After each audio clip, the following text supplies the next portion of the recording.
Hi hello అండి, ఎలా ఉన్నారు? నేనైతే చాలా చాలా బాగున్నాను. మీరందరూ కూడా బాగుండాలని మనస్ఫూర్తిగా కోరుకుంటున్నాను. చాలా మంది ఫేవరెట్ ఈ రోజు చేయబోతున్నాను. అదేంటా అనుకుంటున్నారా? రాగి సంగటి కాళ్ళపాయ. చాలా చాలా టేస్టీగా ఉంటుందండి. మరి ఈ కాళ్ళపాయ ఏ విధంగా తయారు చేసుకోవాలో చూసేద్దామా? Welcome back to my channel.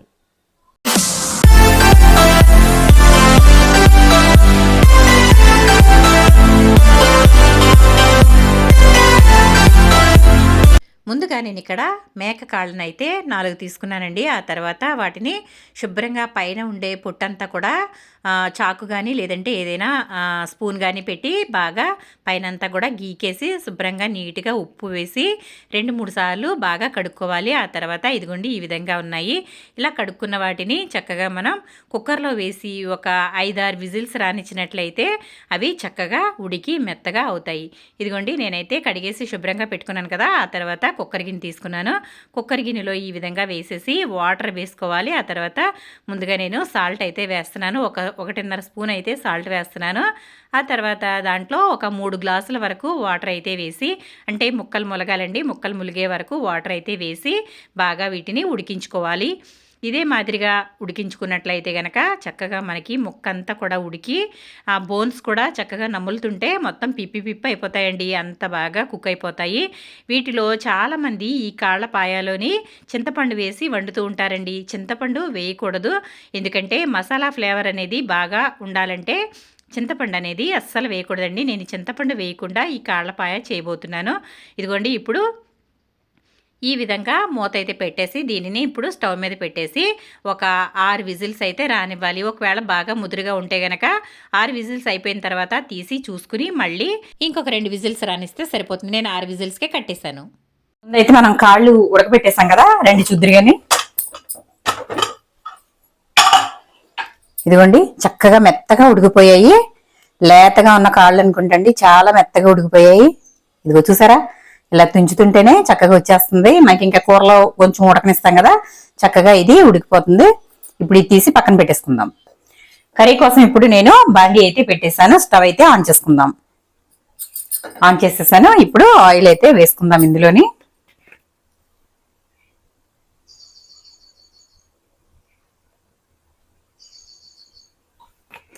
కాళ్ళపాయలోకి oil అయితే ఎక్కువ పట్టదండి, ఎందుకంటే దాంట్లోనే బాగా ఎక్కువ కొవ్వు అనేది అయితే ఉంటుంది కదా, అంటే కాళ్ళల్లో ఉండే మూలుగా అంటాం కదా, అది ఉంటుంది కదా, దానివల్ల ఆయిల్ అనేది బాగా వస్తుంది. కాబట్టి మనం పాయ చేసుకునేటప్పుడు, కాళ్ళ పులుసు చేసుకునేటప్పుడు ఆయిల్ ఎక్కువగా వేసుకోవాల్సిన అవసరం లేదు. ఇప్పుడు ఈ ఆయిల్ కొంచెం అయితే వేయడమనిద్దాము. ఇప్పుడు చిన్నగా ముక్కలుగా కట్ చేసుకున్న ఒక మీడియం సైజ్ ఉల్లిపాయలు 4 ఉల్లిపాయలు అయితే వేసుకుంటున్నాను. ఇప్పుడు ఒకసారి కలిపేసుకుందాం.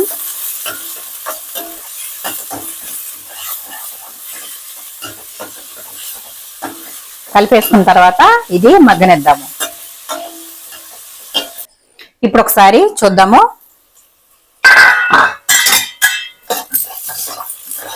ఉల్లిపాయలు అయితే చక్కగా వేగిపోయాయి. చూడండి ఒకసారి.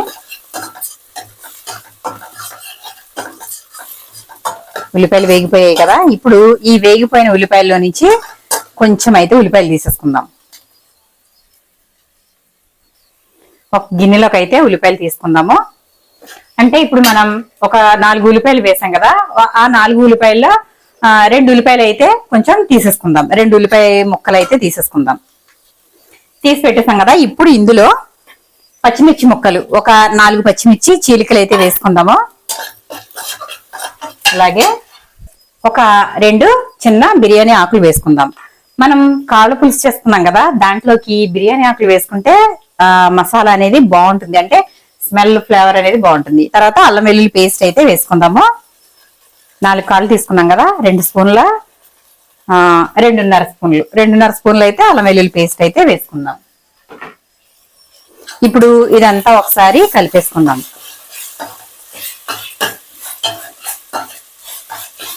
ఇదంతా పచ్చివాసన పోయే వరకు బాగా వేగనిద్దాము. ఇదంతా పచ్చివాసన పోయే వరకు వేగనిద్దాం. మనం ఒకసారి కలిపేసాం కదా, ఇప్పుడు దీనిని చిన్న మంట మీద మంట తగ్గించేసి అల్లం వెల్లుల్లి పచ్చివాసన పోయే వరకు వేగనిద్దాము. మూత అయితే పెట్టేద్దామండి.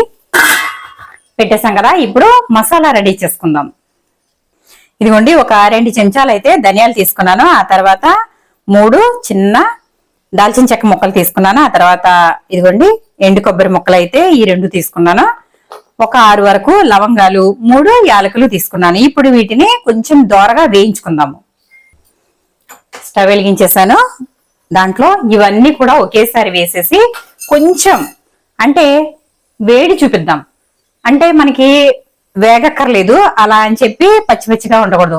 మిక్సీలో వేసుకున్నప్పుడు చక్కగా ఫైన్ గా పౌడర్ అయ్యేలాగా మాత్రం వేయించుకుందాం. ధనియాలు కొంచెం పచ్చిగా ఉంటాయి కదా, అలాగే కొబ్బరి కూడా కొంచెం పచ్చిగా ఉంటుంది కాబట్టి అవి మనం మిక్సీ పట్టుకున్నా కొంచెం బరకగానే ఉంటాయి. కాబట్టి అలా కాకుండా కొంచెం వేడి చూపించామనుకోండి చక్కగా మెత్తగా ఫైన్ గా పౌడర్ అవుతుంది. కాబట్టి కొంచెం వేయించుకుందాం. ఇదిగోండి, ఈ విధంగా వీటిని కొంచెం వేగనిద్దాం. ఇలాగా కొంచెం పచ్చివాసన పోయేలాగా చాలు, కట్టేసుకుందాం. ఇప్పుడు ఆ గిన్నెకున్న వేడికి ఇంకొంచెం అయితే వేగుతాయి. ఇవి చల్లారిన తర్వాత మిక్సీ పట్టుకుందాము. ఇప్పుడు చూద్దాము. వేగిపోయిందండి. అల్లం వెల్లుల్లి పేస్ట్ అయితే చక్కగా వేగిపోయింది. ఇప్పుడు ఇందులో ఉప్పు కారాలు వేసుకుందాం.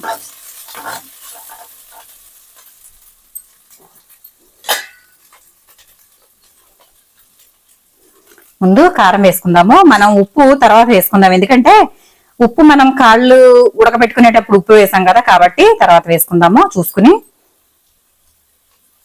ఇదిగోండి 3 స్పూన్లు వేసాను. నేను ఇంకొక స్పూన్ వేస్తున్నాను, కొంచెం ఘాటు బాగుంటుంది పులుసు కదా. ఇప్పుడు ఒక 1/2 స్పూన్ అయితే పసుపు వేసుకుందాము. పసుపు కూడా వేసేసిన తర్వాత ఇప్పుడు ఇదంతా కలిపేసుకుందాము. ఇదంతా ఒకసారి కలిపేసాం కదా. ఇప్పుడు 1 నిమిషం ఆగి ఆ తర్వాత మనం ఉడకపెట్టుకున్న కాళ్ళు అయితే వేసేసుకుందాం. నీళ్లు అప్పుడే వేసుకోకూడదండి, ముందు ముక్కలు అయితే వేసుకుందాము. నీళ్లు అప్పుడే వేసుకోకూడదు.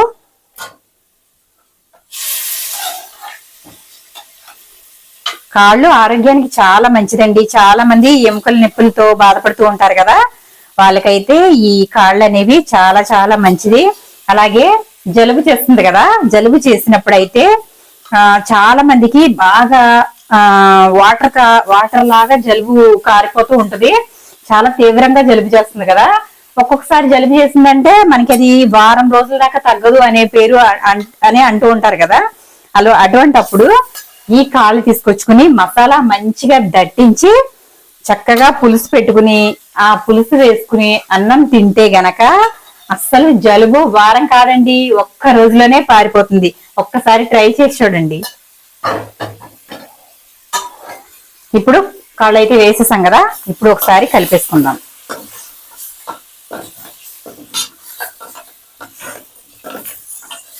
ఇలా కలుపుకోవాలి ఒకసారి.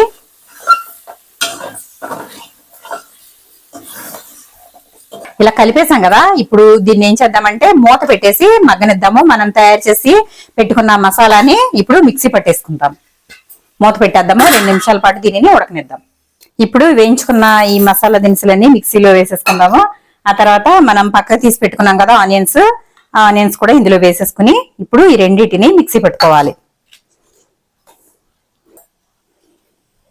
ఇదిగోండి, ఈ విధంగా అయితే మెత్తగా మిక్సీ పెట్టేసుకోవాలి. ఇప్పుడు ఈ పేస్ట్ అందులో వేసేసుకుందాం. ఈ పేస్ట్ అంతా కూడా ఇందులో వేసేసుకుందాము.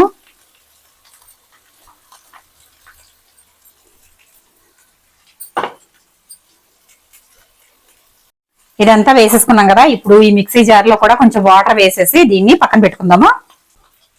ఇప్పుడు ఇదంతా కూడా బాగా కలిపేసుకుందాం.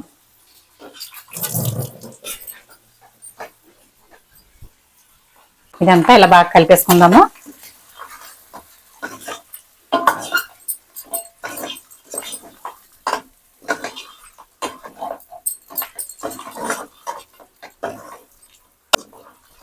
ఇలా కలిపేసుకున్నాం కదా. ఇప్పుడు మనం మిక్సీలో నీళ్లు వేసి పెట్టాం కదా, ఆ నీళ్లు అలాగే ఇది ఉడికించి పెట్టుకున్న వాటర్ ఉన్నాయి కదా, ఆ వాటర్ కూడా పోసేసుకుందాం. ఈ వాటర్ అయితే ముందు పోసేసుకుందాము. మొత్తం ఈ వాటర్ లోనే ఉంటుందండి టేస్ట్ అంతా కూడా. అలాగే ఈ వాటర్ కూడా వేసేసుకుందాం. ఇప్పుడు ఒకసారి బాగా కలుపుకుందాము. ఇలా బాగా కలవనిచ్చేయాలి ఇదంతా కూడా. ఇదంతా ఒకసారి బాగా కలుపుకోవాలి. మనకి వాటర్ ఎంత ఉందో చూసుకోవాలండి. ఇటువంటి సమయంలోనే వాటర్ అంతా కూడా చూసుకుని ఆ తర్వాత ఎంత పులుసు కావాలో మనకి ఆ పులుసుని బట్టి వాటర్ అనేది వేసుకోవాలి. ఇది ఎంత మరిగితే అంత టేస్ట్ గా ఉంటుంది. కాబట్టి వాటర్ అయితే చూసారా ఎంత చిక్కగా ఉందో చూడండి పులుసు.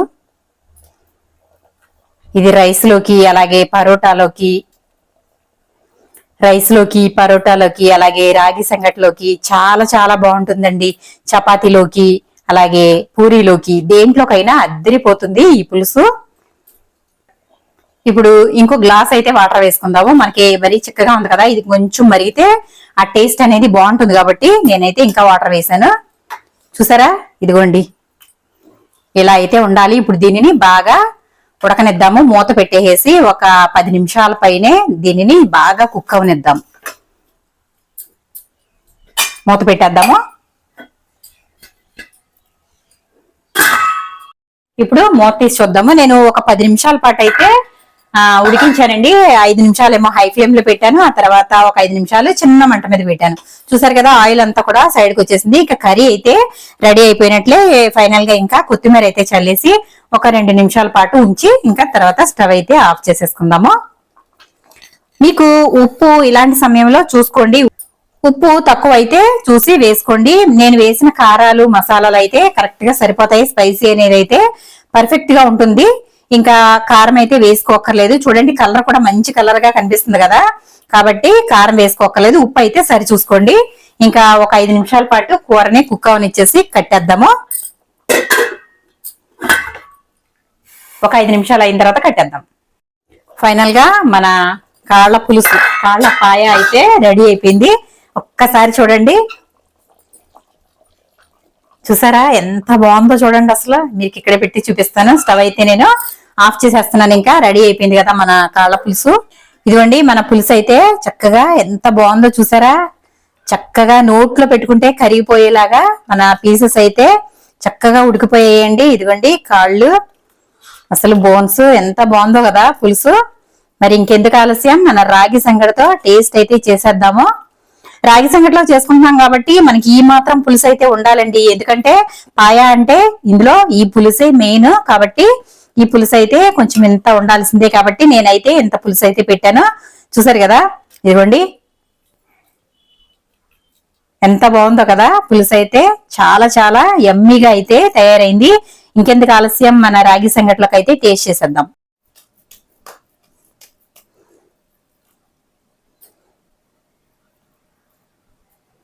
ఇప్పుడు దాంట్లోకి నెయ్యి వేసుకుందాం. గుమగుమలాడే నెయ్యి దట్టించేద్దాము. అస్సలు ఏముందో చూడండి, అదిరిపోయింది కదా. ఇప్పుడు దానిపైన కాళ్ళ పాయా వేద్దాం.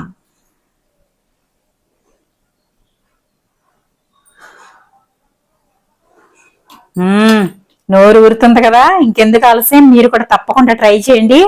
మీకు ఏ విధంగా వచ్చింది అనేది నాకు కమెంట్ సెక్షన్ లో కమెంట్ పెట్టండి ఫ్రెండ్స్. చాలా చాలా టేస్టీగా యమ్మీగా, అసలు మామూలుగా ఉండదు. చాలా మంది ఈ రాగి సంగటి అలాగే కాళ్ళపాయాన్ని చాలా ఇష్టపడుతూ ఉంటారండి. మరి చాలా కష్టం అనుకుంటూ ఉంటారు. బయట రాగి సంగటి కాళ్ళపాయ అనగానే వెంటనే ఆలస్యం చేయకుండా ఆర్డర్ ఇచ్చేసి తినేస్తూ ఉంటారు. ఎప్పుడెప్పుడు టేస్ట్ చేసేద్దామా అని ఉందండి. టేస్ట్ అయితే చేసేస్తాను నేను. అస్సలు మామూలుగా లేదు,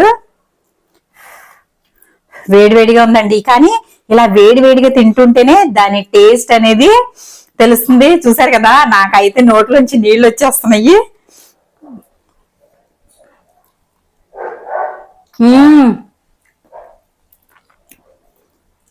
మామూలుగా లేదండి అసలు. బాబా నెయ్యి ఫ్లేవరు అలాగే కాళ్ళపాయ టేస్ట్ చాలా చాలా టేస్టీగా ఉంది. చాలా బాగుందండి. మరి వీడియో నచ్చిందా? వీడియో నచ్చితే కనుక మీరు కూడా తప్పకుండా ట్రై చేయండి. మీకు ఏ విధంగా వచ్చిందో కమెంట్ సెక్షన్ లో కమెంట్ పెట్టండి.